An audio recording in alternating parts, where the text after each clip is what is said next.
की बातें नहीं पहुंचाई गई, जो कार्य किए गए हैं वो अगर नहीं पहुंचाए गए तो एक्शन लिया जा सकता है। बहुत बहुत शुक्रिया। जी मीडिया संवाददाता प्रमोद शर्मा इस मामले पर जानकारी दे रहे थे। खबरों में आगे बढ़ेंगे। यूथ कांग्रेस के प्रदेश अध्यक्ष विक्रांत भूरिया अपने ऊपर हुई कार्रवाई को लेकर कोर्ट जाएंगे। विक्रांत भूरिया ने कहा है कि पुलिस की कार्रवाई को मजिस्ट्रेट ने असंवैधानिक बताया है। विक्रांत भूरिया का आरोप है कि जिन धाराओं में 7 साल से कम की सजा होती है उनमें गिरफ्तारी होती ही नहीं है। तो वहीं गृह मंत्री नरोत्तम मिश्रा ने कांग्रेस के प्रदर्शन को फ्लॉप शो बता दिया है। कांग्रेस नेता राहुल गांधी की लोकसभा सदस्यता जाने के बाद पार्टी की ओर से लगातार विरोध प्रदर्शन जारी है। जगह जगह कांग्रेस कार्यकर्ता और नेता बीजेपी के खिलाफ प्रदर्शन कर रहे हैं।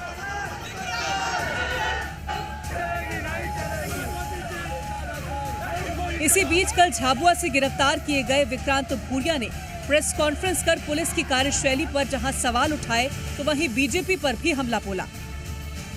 स्पेशल न्यायालय से ये निर्णय आया कि सरकार ने जो पुलिस प्रशासन ने जो कार्रवाई करी है बिल्कुल भी असंवैधानिक है और ये प्रमाणित हो गया कि ये पूरी तरह से दबाने की कोशिश थी, आवाज दबाने की। हमारे जो प्रकरण था उसमें 2 साल से ज्यादा सजा नहीं होती है, तो इनका अधिकार ही नहीं था, ये कर ही नहीं सकते थे।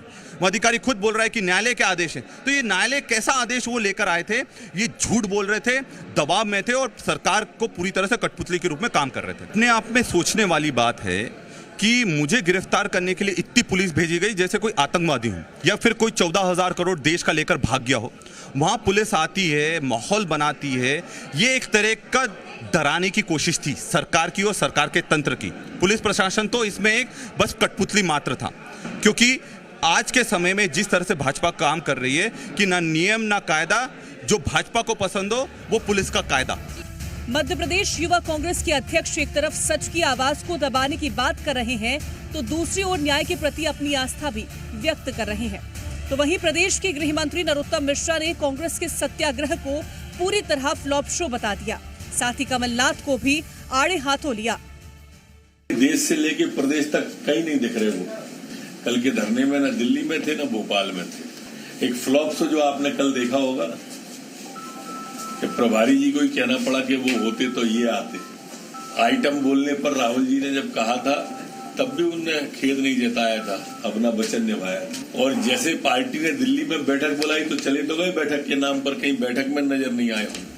नरोत्तम मिश्रा के बयान पर कांग्रेस ने तंज कसा है। प्रदेश प्रभारी जेपी अग्रवाल ने कहा कि नरोत्तम मिश्रा को चश्मे का शीशा बदलने की जरूरत है। कई बार परेशानी होती है, वो हिंदुस्तान में नहीं है, वो बेचारे बाहर गए हुए हैं, लेकिन ये प्रोग्राम एकदम AICC का मिला जो पूरे हिंदुस्तान में हर जिले में हुआ है। उनसे कहो अपनी ऐनक के वो बदल लें शीशे। एक एक कार्यकर्ता हमारा सड़क पे था, को घबराता है कांग्रेसी किसी से, तो इसलिए उनसे कहें अपना नजरिया बदलें। राहुल गांधी की सदस्यता जाने के बाद प्रदेश की राजनीति में इन दिनों जबरदस्त सियासत देखने को मिल रही है। देखना होगा कि आखिर कब तक कांग्रेस इस मुद्दे को भुनाने की कोशिश करती है, क्योंकि सवाल ये है कि जब विक्रांत भूरिया न्यायिक फैसले के सम्मान की बात कर रहे हैं तो फिर इस मुद्दे पर आखिर प्रदर्शन क्यों? ब्यूरो रिपोर्ट, जी मीडिया। और इस मामले पर ज्यादा जानकारी के साथ भोपाल से जी मीडिया संवाददाता आकाश द्विवेदी जुड़ चुके हैं। आकाश, राहुल गांधी की संसद सदस्यता गई, उसके बाद कांग्रेस कार्यकर्ताओं ने जगह जगह प्रदर्शन किया। अब बीजेपी कह रही है कि फ्लॉप शो रहा है कांग्रेस का, वहीं कांग्रेस कह रही है क्योंकि बीजेपी डर गई है, इस वजह से कांग्रेस कार्यकर्ताओं की गिरफ्तारी हो रही है जो कि असंवैधानिक है। दरअसल प्रदर्शन और सत्याग्रह जो हुए उसमें PCC चीफ कमलनाथ का शामिल ना होना ये बीजेपी के लिए मुद्दा बना है और इसी बात को लेकर गृह मंत्री नरोत्तम मिश्रा तंज कसते हुए नजर आ रहे हैं। फ्लॉप शो करार दिया और ये कहा है कि राहुल गांधी और कमलनाथ के बीच मतभेद है। इस तरह के आरोप नरोत्तम मिश्रा ने लगाए। उन्होंने कहा यही कारण है कि ना तो वो दिल्ली के प्रदर्शन में दिखाई दिए और ना ही MP में भोपाल में प्रदर्शन हुआ या प्रदेश के अलग अलग जिलों में जो प्रदर्शन हुआ उससे कमलनाथ नदारद रहे।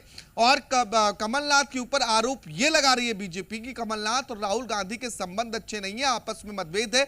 यही वजह है कि राहुल गांधी के पक्ष में कमलनाथ साफ तौर पर जमीन पर उतरते हुए दिखाई नहीं दे रहे हैं। हालांकि कांग्रेस पार्टी इन सभी बातों को खारिज करते हुए नरोत्तम मिश्रा को यह सलाह दी है कि वो अपने ऐनक के शीशे को बदलें, अपने नजरिए को बदलें, और ये कहा है कि कमलनाथ देश से बाहर हैं, इस वजह से वो इस सत्याग्रह और प्रदर्शन में शामिल बिल्कुल। तो कुल मिला के देखा जा रहा है कहीं ना कहीं कांग्रेस ये बताने की कोशिश कर रही है कि जो उनका आंदोलन था सत्याग्रह का